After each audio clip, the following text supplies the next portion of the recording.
جناب چیئرمین صاحب، میرا تعلق جی بلوچستان سے ہے. یہ وہ خطہ ہے جی جس کی وسائل سے 60% of G D P Pakistan کی سپورٹ ہوتی ہے، چاہے ڈائریکٹلی اور انڈائریکٹلی، چاہے وہ بارڈر ٹریڈ سے ہو، چاہے وہ ایگریکلچر سے ہو، چاہے وہ مائنز اینڈ منرل سے ہو، چاہے وہ پورٹ سے ہو. جناب چیئرمین، پر اس صوبے میں 60% سے زائد اضلاع میں ابھی تک پینے کا پانی نہیں ہے. اسکولز اور سڑکیں اور اسپتال تو آپ فی الحال چھوڑ دیں.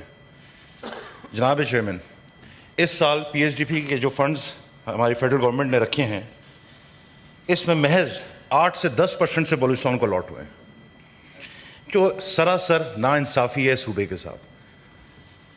جناب چیئرمین، بلوچستان کے مسائل، بلوچستان کی لوگوں کے جو مسائل ہیں وہ ہر اسٹیج پہ، ہر فورم پہ ہمارے ساتھی کولیگز یہاں پہ پہنچاتے رہتے ہیں. لیکن جو اس سال کا بجٹ ہے، اس بجٹ میں بلوچستان کے ساتھ جو ناانصافیاں ہوئی ہیں، جو ناانصافی ہو رہی ہے، وہ کسی حد سے کسی کی پہنچ سے بالکل ایک عام انسان کے بس سے باہر ہے. جناب چیئرمین، ہمارے پاس ایک روڈ ہے N25 جس کو ہم بڑے کامن سینس میں سے خونی روڈ کہتے ہیں، جو ہم سینیٹر بلال بھی بول رہے تھے. 10,000 جانیں اس روڈ پہ ہر سال جاتی ہیں. ہر سال اس روڈ کے لیے بجٹ رکھا جاتا ہے، ہر سال اس روڈ کے لیے فنڈز الاٹ کیے جاتے ہیں. لیکن ہر سال اسی روڈ پہ جانیں بچوں کی، ماؤں کی، بہنوں کی، ان کے بھائیوں کی جاتی ہیں، اور اس پہ ہر سال کوئی کام نہیں ہوتا. جناب چیئرمین، ایف بی آر کے ریفارمز اس سال ہم نے دیکھنے کو آئے ہیں، پورے ملک میں آئے ہیں. بلوچستان کے حوالے سے ہمیں تو یہ نہیں سمجھ آتی کہ ایک پوائنٹ آف سیل سسٹم اس میں رکھا گیا ہے کہ جی ہر دکان پہ ایک پی او ایس مشین ہوگی جو الیکٹرانکلی انٹرنیٹ سے کنیکٹ ہو کے چلے گی. جناب چیئرمین، ہمارے صوبے میں انٹرنیٹ تو کیا بجلی نہیں ہے، تو یہ پی او ایس سسٹم کیسے ہمارے پاس امپلیمنٹ ہوں گے؟ ہمارے پاس کس طرح سے یہ چیزیں ایف بی آر ان کو امپلیمنٹ کرے گا جہاں پہ انٹرنیٹ تو دور کی بات بجلی نہیں ہے؟ ہم نے موویوں میں، انڈین موویز میں دیکھا ہوتا تھا کہ جی انکم ٹیکس آفسر آتا تھا اور وہ لوگ بھاگتے تھے، پیسے ادھر چھپاتے تھے ادھر چھپاتے تھے. یہ اب ہم اپنے بجٹس میں دیکھ رہے ہیں. یہ ایک ٹیکس کلیکشن ایجنسی ہے جناب چیئرمین، یہ کوئی ادارہ یا کوئی یہ سیکیورٹی ادارہ نہیں ہے جس کو اب اتنے پاورز دے دیں گے کہ کسی کو بھی شک کی بنیاد پر اٹھا لیں.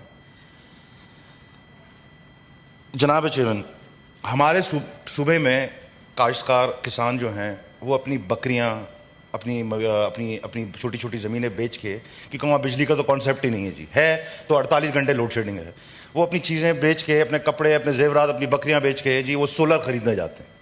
سولر خریدنے جاتے ہیں، وہ سولر خرید کے اپنی کاشتکاری کرتے ہیں، جو اس کے ساتھ ہر سال ان کو صوبے میں ٹیکس بھرنے پڑتے ہیں. اس سال 18% بجٹ ان کے اوپر ٹیکس امپوز کر دیا گیا جی. اب آپ یہ بتائیں، یہ ایک غریب کسان کیسے اس 18% کو برداشت کرے گا جب اس 18% کی انکم نہیں ہے؟ جناب چیئرمین، بلوچستان کے لوگوں نے ہر جگہ، ہر فورم پہ بہت دکھ سہے ہیں.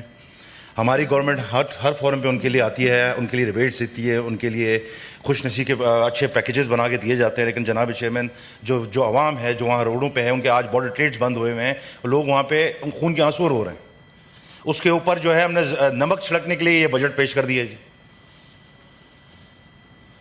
جناب چیئرمین، میں آپ کو زیادہ وقت نہیں لوں گا آپ کا. میری کچھ ریکمنڈیشنز ہیں جی، اگر گورنمنٹ نے یہ چیزیں کرنی ہیں تو کچھ ہمارے جو یہ صوبے ہیں، جو ہمارے میگا پروجیکٹس ہیں، جیسے گوادر ہو گیا، N25 کے بجٹس ہو گئے، اس میں جی بلوچستان کے نوجوانوں کو آپ ایڈجسٹ کریں، ان کی نوکریاں بڑھائی جائیں، لوکل لوگوں کو زیادہ ایڈجسٹ کریں.